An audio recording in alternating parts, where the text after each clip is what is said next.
H.P Lovecraft, the rise and potential fall before it begins. Many of you will know here on this channel, I'm a huge Lovecraft fan.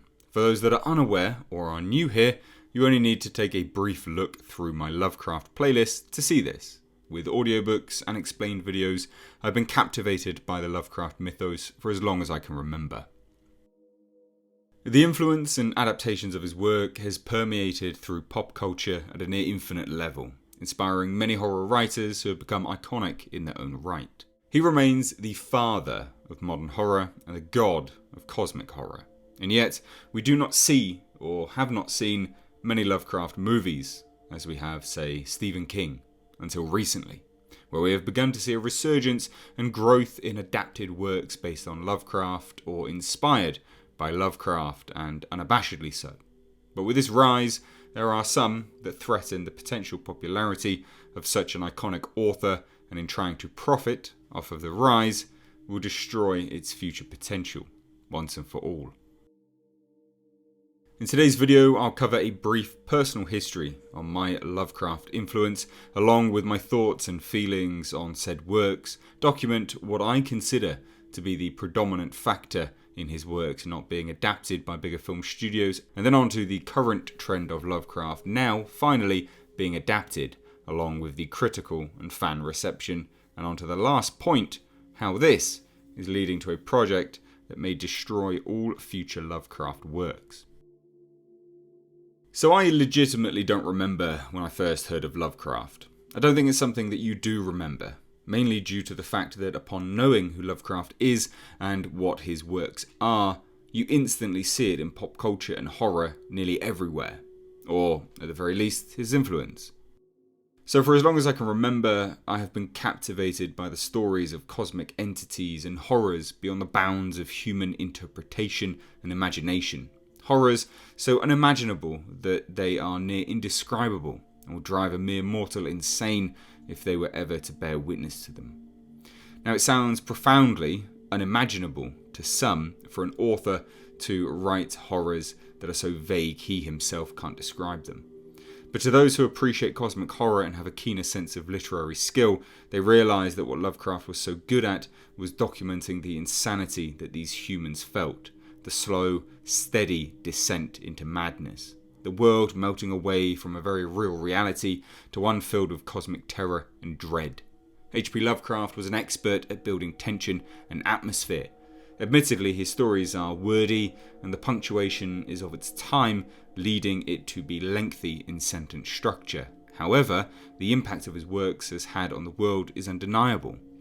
Personal favourite stories from his catalogue would of course be The Colour Out of Space, a film we will discuss here today, and a story that I turned into an audiobook, which you'll find linked above and down below in the description box. I also hold near and dear to my heart The White Ship. Cosmic in nature and otherworldly, it is admittedly not so much a horror. His influence will be there, right before your eyes, even if you do not see it or are not aware of it. Annihilation, for instance, a more recent movie that is, for all things considered, a Colour Out of Space adaptation repackaged for the modern era. The story, not the movie. Cthulhu even made an appearance on South Park, along with lines and excerpts from The Call of Cthulhu. And Hellraiser.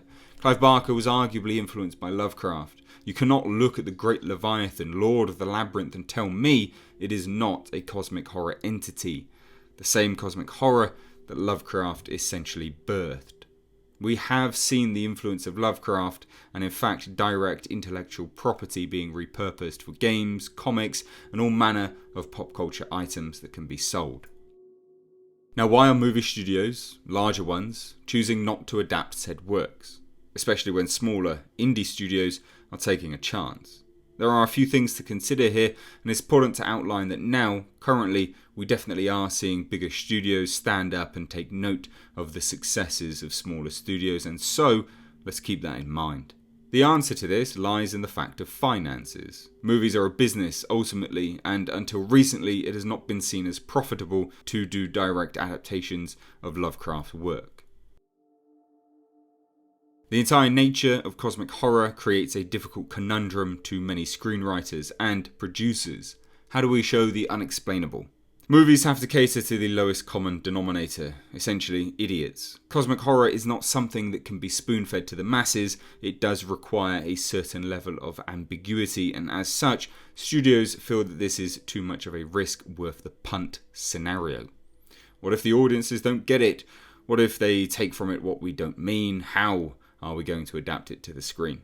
These are all questions that the producers will be having with themselves and screenwriters, which is a shame as it gives far too much weight to the train of thought that you have to explain everything.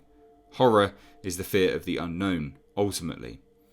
True horror is the fear of the never-ending potential of uncertainty. The potential, the unknown potential. You are not afraid of the dark because it is dark. You are afraid of the dark because of what might be lurking in the dark. Even in horror films where you are presented with a villain, even a slasher, maniacally laughing quip machine, the fear, as a scene builds tension, is not from the individual itself. It is being presented with the individual earlier on, and then being given a scenario in which there is the unknown potential for that villain to turn up. That's how it works. And Lovecraft does this very well. Though in today's day and age of creatively bankrupt screenwriters, it is no surprise that we are not seeing any producers or studios greenlight a Lovecraft adaptation. Mainly because there are no good ones being written, not to mention budget. It's a business after all, and it all boils down to finances, as I said at the start of this segment. If a screenwriter is unable to condense the story down and create appropriate atmosphere to adapt a Lovecraft story, you can absolutely bet that those that are able to are not able to do so without the budget entering the hundreds of millions. But enter the indie film and their single-digit million budgets. We are now seeing a rise of Lovecraft being adapted. We've had many indie studios tackle these themes with great success. The Void, for instance. Superb movie, loses itself slightly, but an all-round great film. The Endless, another Lovecraftian film, absolutely fantastic, great cinematography too, and Underwater, for those that are unaware, is a Cthulhu and Deep One movie. And then The Colour Out of Space, all of which I have reviewed on my channel. Now with these adaptations slowly gaining audience praise and critical praise, no not all, but the larger studios have taken notice, and it has taken the smaller budget adaptations to get this to happen. The most recent being The Colour Out of Space by Spectrovision, directed by Richard Stanley, featuring Nicolas Cage. It's a superb adaptation of the story by the same name. Some time period adjustments and narrative material has been added, but the story is pretty close to a direct adaptation as I feel would work, and due to its critical and audience success, along with instantly being in the clear financially due to overseas distribution sales, it will now be the start of a Lovecraft cinematic universe by Spectrovision, and the next movie already being announced as the Dunwich Horror. Now enter the big studio once more, to capitalise and unfortunately in this instance probably cannibalise the Lovecraft genre in cinema. The showrunners of Game of Thrones, Benioff and Weiss. It was announced that they are adapting a graphic novel based on Lovecraft for the big screen for Warner Brothers. Now you may hear this and say, well, that's fantastic news, but wait. The graphic novel that they are basing their screenplay on by Hans Radionoff is more centred around Lovecraft than his works. Now this is an issue. Why, I hear you ask once more? Easy, because Lovecraft and his thoughts and feelings are controversial. Added to that, in this day and age, you can't simply mention Lovecraft without an entire orchestra saying, yes, but you do know he was racist, don't you? Yes.